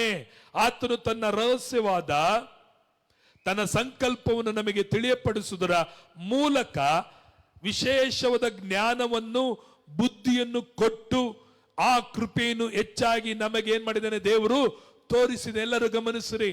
ಇವತ್ತು ಕ್ರಿಸ್ತನು ನಮ್ಮನ್ನು ಅರಿತುಕೊಂಡಿದ್ದಾನೆಂದರೆ ಅಥವಾ ಕ್ರಿಸ್ತನನ್ನು ನಾವು ಅರಿತಿದ್ದೇವೆ ಅಂತ ಹೇಳಿದ್ರೆ ಇದು ನಮ್ಮ ಪುಣ್ಯ ಕ್ರಿಯೆಗಳಿಂದ ಅಲ್ಲ, ಯಾರೋ ಮಾಡಿದ ಪುಣ್ಯದಿಂದ ಅಲ್ಲ, ಅಥವಾ ಯಾರೋ ನಮಗೆ ಬಂದು ಸುವಾರ್ತೆ ಸಾರಿದ್ರ ಮೂಲಕವಾಗೆಲ್ಲ. ನಿನ್ನ ವಿಷಯದಲ್ಲಿ, ನಿನ್ನ ತಾಯಿನ ಗರ್ಭದಲ್ಲಿ ನೀನು ಉಂಟಾಗುವುದಕ್ಕಿಂತ ಮುಂಚೆ, ಜಗದುತ್ಪತ್ತಿಗೆ ಮುಂಚೆ ದೇವರು ನಿನ್ನಗೆ ಕೃಪೆಯನ್ನು ತೋರಿ ಜ್ಞಾನವನ್ನು ಬುದ್ಧಿಯನ್ನು ದೇವರು ನಿನಗೆ ಕೊಟ್ಟಿದ್ದಾನೆ. ಹಲ್ಲೆಲೂಯಾ. ದೇವರು ನಮಗೇನು ಕೊಟ್ಟಿದ್ದಾನೆ? ಜ್ಞಾನವನ್ನು ಬುದ್ಧಿಯನ್ನು ಕೊಟ್ಟಿದ್ದಾನೆ. ಎಲ್ಲರೂ ಹೇಳ್ರಿ, ದೇವರು ನಮಗೇನು ಕೊಟ್ಟಿದ್ದಾನೆ? ಯಾವ ಜ್ಞಾನ, ಯಾವ ಬುದ್ಧಿ ಅಂದ್ರೆ ಕ್ರಿಸ್ತನನ್ನು ಅರಿಯತಕ್ಕ ಅರಿವಿನ ಜ್ಞಾನ. ಕ್ರಿಸ್ತನನ್ನು ತಿಳ್ಕೊಳ್ಳುವಂತ ತಿಳುವಳಿಕೆ ಉಳ್ಳಂತ ಬುದ್ಧಿಯನ್ನ ದೇವರು ನಮಗೆ ಕೊಟ್ಟಿದೆ. ಈ ಲೋಕದಲ್ಲಿ ಜನರು ನೋಡಬೇಕಾದರೆ ಜ್ಞಾನಹೀನರಾಗಿ ಸಂಹಾರವಾಗ್ತಾ ಇದ್ದಾರೆ. ಜ್ಞಾನಹೀನರಾಗಿ ಅವರೇನಾಗ್ತಾರೆ? ನರಕಕ್ಕೆ ಹೋಗ್ತಾ ಇದ್ದಾರೆ. ಎಂದು ಗೊತ್ತಾ? ಮನುಷ್ಯನು ಮಾಡಿದ ಪಾಪದ ನಿಮಿತ್ತವಾಗಿ ಇವತ್ತು ಅನೇಕರು ನರಕಕ್ಕೆ ಹೋಗ್ತಾ ಇಲ್ಲ. ಆದರೆ ಯಾವುದರಿಂದ ನರಕಕ್ಕೆ ಹೋಗ್ತಾ ಇದ್ದಾರೆ ಅಂದ್ರೆ ಜ್ಞಾನಹೀನರಾಗಿ, ತಮಗೆ ದೇವರು ಉದುವಾಗಿ 2000 ವರ್ಷಗಳಿಂದ ರಕ್ಷಣೆಯನ್ನು ಕೊಟ್ಟಿದ್ದಾನೆ, ನಿತ್ಯ ಜೀವವನ್ನು ಕೊಟ್ಟಿದ್ದಾನೆ ಎಂಬ ನಂಬತಕ್ಕ ಜ್ಞಾನ ಇಲ್ಲದೆ ಇರುವುದು ನಿಮಿತ್ತವಾಗಿ ಪರಲೋಕಕ್ಕೆ ಹೋಗ್ಬೇಕಾದ್ರೆ, ಸ್ವರ್ಗಕ್ಕೆ ಸೇರಬೇಕಾದ್ರೆ ಬೇರೆ ಕ್ರಿಸ್ತನ್ ನಂಬಿದ್ರೆ ಸಾಕಾ? ಕ್ರಿಸ್ತನನ್ನು ಅನುಸರಿಸಿದ್ರೆ ಸಾಕ? ಇಲ್ಲ ಇಲ್ಲ ಇಲ್ಲ. ನಾವು ಅನೇಕ ಏನ್ ಮಾಡಬೇಕು? ಸಂಪ್ರದಾಯವಾದ ಕಾರ್ಯಗಳು ಮಾಡಬೇಕು. ನಾನು ತೀರ್ಥಾರ್ಥ ಹೋಗ್ಬೇಕು, ನಾನು ದಾನ ಧರ್ಮ ಮಾಡಬೇಕು, ನಾನು ಉಳು ಸೇವೆ ಮಾಡಬೇಕು, ನಾನು ಅದು ಮಾಡಬೇಕು, ಹಿಂಗ್ ಮಾಡಬೇಕು, ಆಗಲೇ ನಾನು ಸ್ವರ್ಗಕ್ಕೆ ಹೋಗಕ್ಕೆ ಸಾಧ್ಯ ಅಂತ ಹೇಳಿ ದೇವರು ಮಾಡಿದ ಸಂಕಲ್ಪವನ್ನ ನಂಬದೆ ಇವತ್ತು ಸ್ವಬುದ್ಧಿಯಿಂದ ಮನುಷ್ಯರು ಸ್ವರ್ಗವನ್ನ, ನಿತ್ಯ ಜೀವವನ್ನ ಹುಡುಕ್ತಾ ಇದ್ದಾರೆ. ಆದರೆ ದೇವರು ಯಾವ ಜ್ಞಾನವೂ ಇಲ್ಲದಂತ, ಬುದ್ಧಿ ಇಲ್ಲದಂತ, ಅಲ್ಪರಾದ, ಗಣನೆಗೆ ಬಾದಂತ ಈ ಪರಲೋಕ ನಿತ್ಯ ಜೀವ ಯೇಸುನು ಕುರಿತಾದಂತ ಒಂದು ವಾಸನೆಯೂ ಇಲ್ಲದಂತ ನಮಗೋ ಇವತ್ತು ಕ್ರಿಸ್ತನು ದೇವರು ತನ್ನ ಆತ್ಮನ ಮೂಲಕವಾಗಿ ಪ್ರಿಯರೇ ಜ್ಞಾನವನ್ನ ಕೊಟ್ಟಿದ್ದಾನೆ. ಕ್ರಿಸ್ತೇಶ್ವರನ ಅರಿಯತಕ್ಕ ಜ್ಞಾನ, ನಿತ್ಯ ಜೀವ ಇದೆ ಎಂಬ ಜ್ಞಾನ, ನಾವು ಪರಿಶುದ್ಧರಾಗಿದ್ದೇವೆ ಎಂಬಂತ ಜ್ಞಾನ, ನಾವು ರಕ್ಷಣೆಯನ್ನು ಹೊಂದಿದ್ದೇವೆ ಎಂಬಂತ ಜ್ಞಾನವನ್ನ ದೇವರು ನಮಗೆ ದಯಪಾಲಿಸಿದ್ರಿಂದ ಇವತ್ತು ನಾವೇನಾಗ್ತಾ ಇದ್ದೀವಿ? ಕ್ರಿಸ್ತನನ್ನ ಎಡೆಬಿಡದೆ ಹಿಂಬಾಲಿಸ್ತಾ ಇದ್ದೀವಿ. ಅದಕ್ಕೆ ಬೈಬಲ್ ಹೇಳ್ತದೆ, ವಿಶೇಷವಾದ ಜ್ಞಾನ, ಬುದ್ಧಿ. 8ನೇ ವಚನದಲ್ಲಿ ನಾವು 8ನೇ ಆಶೀರ್ವಾದ ಏನ್ ನೋಡುತ್ತೇವೆ ಅಂದ್ರೆ ಬುದ್ಧಿಯನ್ನ, ಜ್ಞಾನವನ್ನ ಕೊಟ್ಟಿದ್ದಾನೆ. ಎಲ್ಲ ಹೇಳ್ರಿ, ನಮಗೆ ದೇವರನ್ನು ಕೊಟ್ಟಿದ್ದಾನೆ. ಕೇಳ್ತಾ ಇದ್ದೀರಾ? ಇಲ್ಲಿ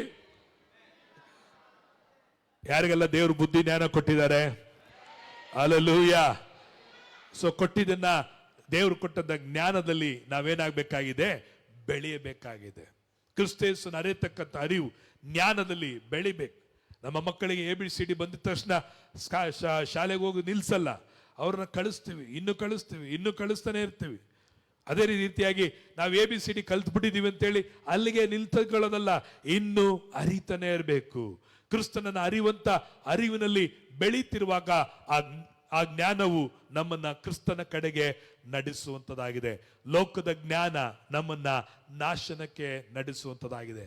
ಲೋಟ ನೆನೆಸ್ದ ಅವನ ಜ್ಞಾನ ಪ್ರಕಾರವಾಗಿ ನಾನು ಅಬ್ರಾಮನ ಜೊತೆಯಲ್ಲಿ ಹೋದ್ರೆ ನನಗೆ ಏನು ಸಿಗಲ್ಲ.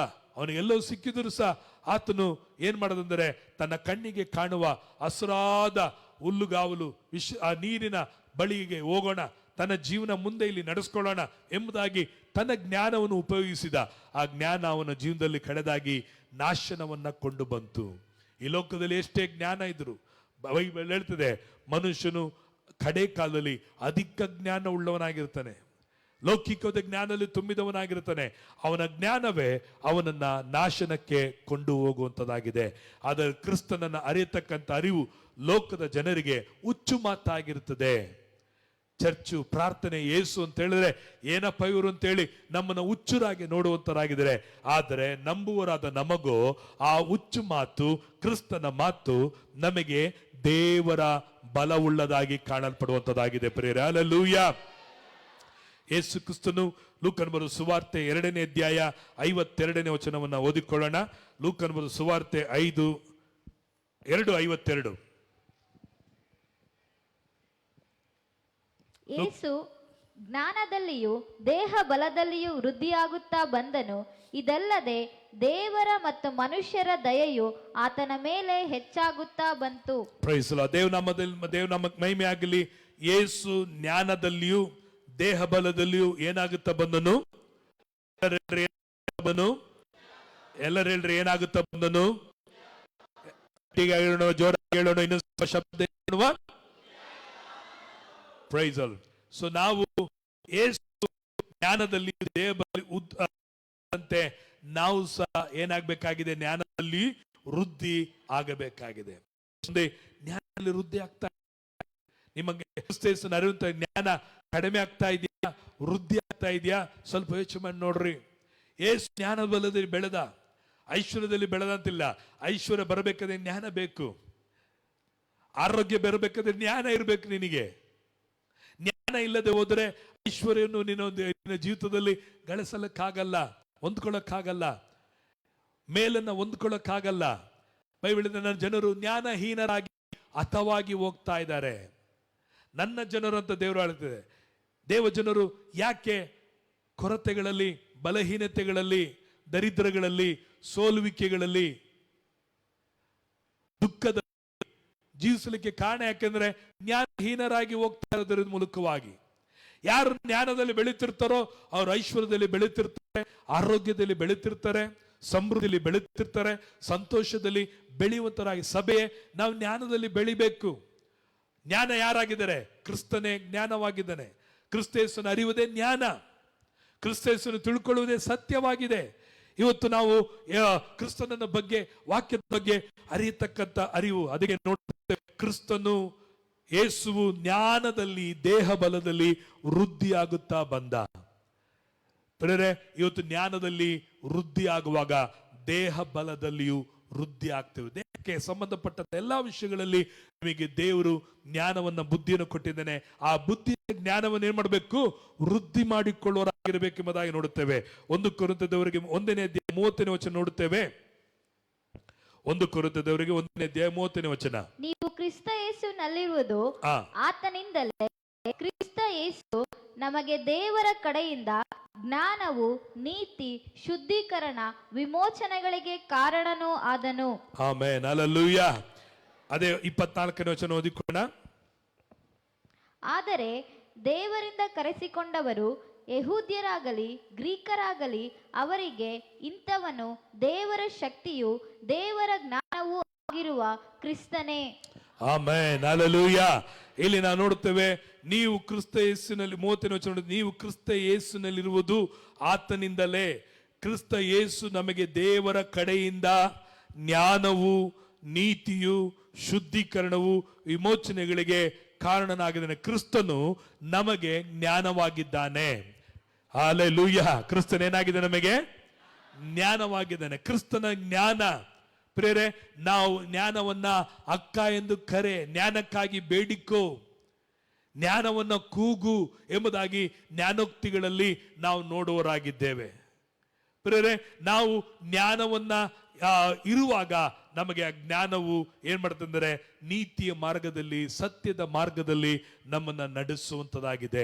ಹಾಗಾದ್ರೆ ಜ್ಞಾನ ಎಲ್ಲಿ ಸಿಗುತ್ತೆ? ಲೌಕಿಕವಾದ ಜ್ಞಾನ ಶಾಲೆಗೆ ಹೋಗುವಾಗ, ಕಾಲೇಜಿಗೆ ಹೋಗುವಾಗ ಅಲ್ಲಿ ಅವರಿಗೆ ಸಿಗುತ್ತೆ, ಅವರು ಅಭ್ಯಾಸ ಮಾಡುವಾಗ ಸಿಗುತ್ತೆ.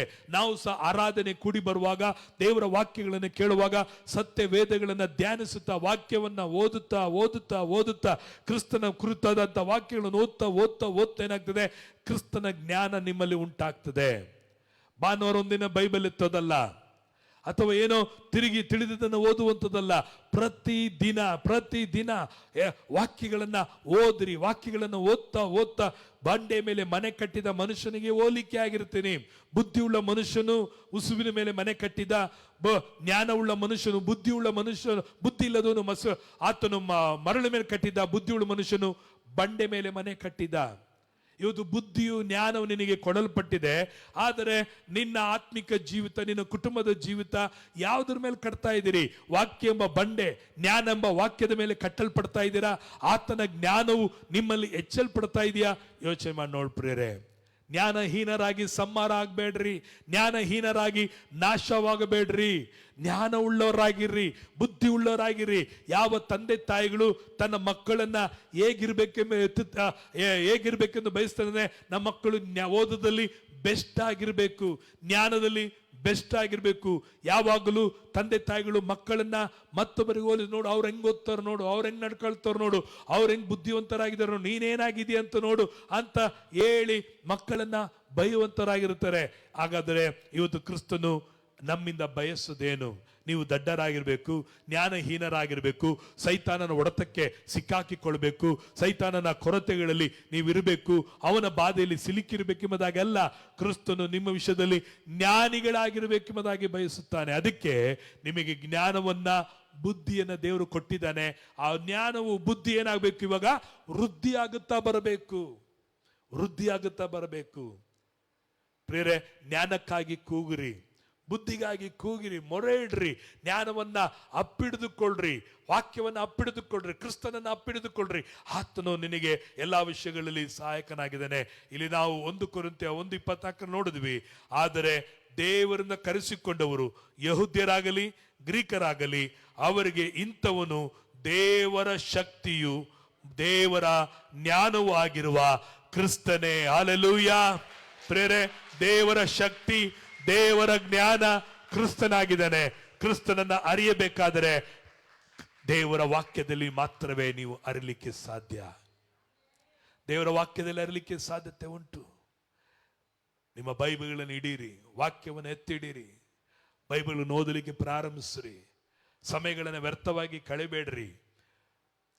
ಸಮಯಗಳನ್ನ ಅನೇಕ ವಿಷಯಗಳಲ್ಲಿ ನೀವು ಕಳೆದ್ರಿಂದ ಯಾವ ಜ್ಞಾನದಲ್ಲಿ ವೃದ್ಧಿ ಆಗಲಿಕ್ಕೆ ಸಾಧ್ಯತೆ ಇಲ್ಲ. ವಾಕ್ಯವನ್ನು ತಿಳ್ಕೊಳ್ರಿ, ವಾಕ್ಯವು ನಿಮ್ಮನ್ನ ಬಿಡುಗಡೆ ಮಾಡ್ತದೆ. ವಾಕ್ಯವೇ ಜ್ಞಾನವಾಗಿದೆ, ಕ್ರಿಸ್ತನೇ ಜ್ಞಾನವಾಗಿದ್ದಾನೆ, ಆತನು ನಿನಗೆ ಬೋಧಿಸುವನಾಗಿದ್ದಾನೆ. ಈ ಜ್ಞಾನ ಇದ್ರೆ ಈ ಲೋಕದಲ್ಲಿ ನೀನು ಏನೇ ಮಾಡಿದರೂ ಜಯಶಾಲಿ ಆಗಲಿಕ್ಕೆ ಸಾಧ್ಯತೆ ಉಂಟು. ಪ್ರೇರೆ, ಈ ಲೋಕದ ವಿಜ್ಞಾನಿಗಳೆಲ್ಲರೂ ಈ ಬೈಬಲ್ ಮೂಲಕವಾಗಿನೇ ಕಂಡಿಡಿದ್ದಾರೆ. ಬೈಬಲ್ ಭೂಮಿ ರೌಂಡ್ ಆಗಿದೆ ಅಥವಾ ಗುಂಡಾಕಾರದಲ್ಲಿದೆ ಅಂತ ಎಲ್ಲಿ ಕಂಡಿಡಿದ್ರು? ಅವ್ರ ಮೇಲೆ ಕಂಡಿಡಿದಿಲ್ಲ, ಬೈಬಲ್ ಓದಿದ್ರು. ಬೈಬಲ್ ನೋಡ್ಬೇಕಾದ್ರೆ ಗುಂಡಾಕಾರವಾಗಿದೆ ನೋಡಿದ್ರು, ಇದನ್ನ ಚೆಕ್ ಮಾಡಕ್ ಹೋದ್ರು. ಅರ್ಥ ಆಯ್ತರ? ಹೀಗೆ ಯಾವುದೆಲ್ಲ ಇವತ್ತು ಲೋಕದಲ್ಲಿ ಕಂಡುಹಿಡಿದಿದ್ದಾರೋ ಎಲ್ಲವೂ ವಿಜ್ಞಾನಿಗಳು ಬೈಬಲ್ ಮೂಲಕವಾಗಿ ಲೋಕವನ್ನ ಕಂಡುಹಿಡಿದಿದ್ದಾರೆ. Praise the Lord, hallelujah. ಆದರೆ ನಾವೇನ್ ಮಾಡ್ತಾ ಇದೀವಿ ಅಂದ್ರೆ ಲೋಕದ ಮೂಲಕವಾಗಿ ಆಶೀರ್ವಾದ ಕಂಡುಹಿಡಿಯಲಿಕ್ಕೆ ಹೋಗ್ತಾ ಇದ್ದೀವಿ. ಅವ್ರ ಹೇಳೋ ಮಾತು, ಇವ್ರ ಹೇಳೋ ಮಾತು, ಅವರ ನುಡಿ ಇವರ ನುಡಿ, ಬಂಧು ಬಳಗದ ಮಾತು, ಅವರ ಸ್ನೇಹಿತರ ಮಾತುಗಳನ್ನು ಕೇಳಿ ಇವತ್ತು ನಾವು ಹಾಳಾಗಿ ಹೋಗ್ತಾ ಇದ್ದೀವಿ. ದೇವರ ಮಾತನ್ನು ಕೇಳ್ರಿ, ವಾಕ್ಯದ ಮೂಲಕವಾಗಿ ನಡೀರಿ, ವಾಕ್ಯದ ಜ್ಞಾನವನ್ನು ಉಪಯೋಗಿಸಿರಿ. ಏನೇ ಮಾಡಬೇಕಾದರೂ ಎಲ್ಲಕ್ಕೂ ದೇವರ ವಾಕ್ಯದಲ್ಲಿ ಆಲೋಚನೆ ಇದೆ, ವಾಕ್ಯದಲ್ಲಿ ಜ್ಞಾನವಿದೆ. ಪ್ರಿಯರೇ, ನಿನ್ನ ಕುಟುಂಬ ಕಟ್ಟಲ್ಪಡಬೇಕಾದ್ರೆ, ನಿನ್ನ ಮಕ್ಕಳನ್ನು ಬೆಳೆಸಬೇಕಾದ್ರೆ, ನಿನ್ನ ಬಿಸ್ನೆಸ್ ಬೆಳಿಬೇಕಂದ್ರೆ, ನಿನ್ನ ಆರ್ಥಿಕವಾಗಿ ಉದ್ಧಾರ ಆಗಬೇಕಂದ್ರೆ, ದರಿದ್ರ ಹೋಗ್ಬೇಕಂದ್ರೆ, ಶಾಪ ನೀಗಲ್ಪಡಬೇಕಾದ್ರೆ, ಕೊರತೆಗಳು ಮಾರ್ಪಡಬೇಕಾದ್ರೆ, ಆರೋಗ್ಯ ನಿನಗೆ ಬೇಕಂದ್ರೆ, ಎಲ್ಲದಲ್ಲಿ ವಾಕ್ಯದಲ್ಲಿ ಇದೆ. ಔಷಧಿಗಿಂತಲೂ ಲೋಕದ ಜ್ಞಾನಕ್ಕಿಂತಲೂ ದೇವರ ವಾಕ್ಯದಲ್ಲಿ ಮೇಲಾದುದು ಉಂಟು. Amen, hallelujah. ನಿನಗೆ ಆರೋಗ್ಯ ಬೇಕಾ? ದೇವರ ವಾಕ್ಯ ಹೇಳ್ತದೆ, ಆತನ ಭಾಷಣ ನೀನು ಗುಣವಾಗಿದ್ಯಾ, ನನ್ನ ವಾಕ್ಯವನ್ನು ಕಳಿಸಿ ನಿನ್ನನ್ನು ಗುಣಪಡಿಸುತ್ತೇನೆ. ನಿಮಗೆ ಜ್ಞಾನ ಕಡಿಮೆ ಇದೆಯಾ? ದೇವರ ಹತ್ರ ಬೇಡಿಕೊಳ್ಳ್ರಿ, ದೇವರ ಜ್ಞಾನವನ್ನು ಕೊಡುವನಾಗಿದ್ದಾನೆ. ದರಿದ್ರದಲ್ಲಿದ್ದೀರಾ, ದರಿದ್ರ ಹೊರಗಡೆ ಬರಬೇಕ್ರಿ, ಏನ್ ಮಾಡಬೇಕು? ದೇವರ ವಾಕ್ಯನ ಹಗಲು ಇರುಳು ಧ್ಯಾನಿಸುವನು ಅವನು ಎಷ್ಟೋ ಧನ್ಯನು, ಅವನು ಕೈಟು ಮಾಡೋದೆಲ್ಲವೂ ಸಫಲವಾಗುವುದು. ನೀರಿನ ಕಾಲುವೆ ನಡೆಯಲು ಬಡಂಟ ಮರಕ್ಕೆ ಅವನು ಹೋಲಿಕೆ ಆಗಿರ್ತಾನೆ. ನಿಮ್ಮ ಊರಲ್ಲಿ ಉದ್ಧಾರವಾಗಿರ್ಬೇಕಾದ್ರೆ ಬೈಬಿಳಿದೆ, ಕರ್ತನಲ್ಲಿ ಅವನು ನನ್ನಲ್ಲಿ ಆಸಕ್ತನಾಗಿರುವುದರಿಂದ ನಾನು ಅವನನ್ನು ಉದ್ಧರಿಸುವೆನು. ನಿನಗೆ ಉದ್ಧಾರವು ಪೂರ್ವದಿಂದ ಪಶ್ಚಿಮದಿಂದ ಸಿಗಲ್ಲ. ನಿನ್ನ ಉದ್ಧಾರವು ಕರ್ತನಲ್ಲಿ ನೀನು ಆಸಕ್ತನಾಗಿರು, ವಾಕ್ಯದಲ್ಲಿ ಆಸಕ್ತನಾಗಿರು. ನಮ್ಮ ಪ್ರಾರ್ಥನೆ ಅದೇ ಆಗಿರ್ಬೇಕು. ದೇವರೇ, ನನಗೆ ಆಸಕ್ತಿನ ಹೆಚ್ಚಿಸು. ದೇವರೇ, ನನಗೆ ದಾಹ ನಿನ್ನ ಮೇಲೆ ಹೆಚ್ಚಿಸು. ದೇವರೇ, ನನಗೆ ನಿನ್ನ ಮೇಲೆ ಹಸಿವನ್ನು ಹೆಚ್ಚಿಸು. ದೇವರೇ, ಪ್ರಾರ್ಥನೆಗೆ ಕೂಡಿ ಬರಲಿಕ್ಕೆ ನನಗೆ ಹಸಿವನ್ನು ಹೆಚ್ಚಿಸು. ನಾವೆಲ್ಲಿ ಪ್ರಾರ್ಥನೆ ಇಟ್ಟಾಗಲೇ ಮದುವೆ ಮನೆಗೆ ಹೋಗ್ತೀವಿ, ಪ್ರಾರ್ಥನೆ ಇಟ್ಟಾಗಲೇ ಸ್ವಂತ ಕಾರ್ಯಗಳಲ್ಲಿರ್ತೀವಿ. ಹಾಗಾದ್ರೆ ನೀನೇನಾಗಿರ್ತೀಯ? ಹಾಗಾದ್ರೆ ನಿಮ್ಮ ಜೀವನದಲ್ಲಿ ನೀರಿನ ಕಾಲುವೆ ಬಳಿಯಲ್ಲಿ ನೆಡಲ್ಪಟ್ಟ ಮನುಷ್ಯನು ಏನಕ್ಕೆ ಹೋಲಿಕೆ ಆಗಿರ್ತಾನೆ? ಹಗಲು ಇರುಳು ದೇವರ ವಾಕ್ಯವನ್ನು ಧ್ಯಾನಿಸುವನು ಅದಕ್ಕೆ ಸಮಾನನಾಗಿರ್ತಾನೆ. ಅವನು ಕೈ ಇಟ್ಟು ಮಾಡೋದು ಖಂಡಿತವಾಗಿ ಸಕ್ಸಸ್ ಆಗೇ ಆಗುತ್ತೆ. ನೀನು ದಾರಿ ತಪ್ಪಿದರೂ ದೇವರ ವಾಕ್ಯವು ನಿನ್ನನ್ನು ಕೈ ಹಿಡಿದು ನಿಲ್ಲಿಸ್ತದೆ.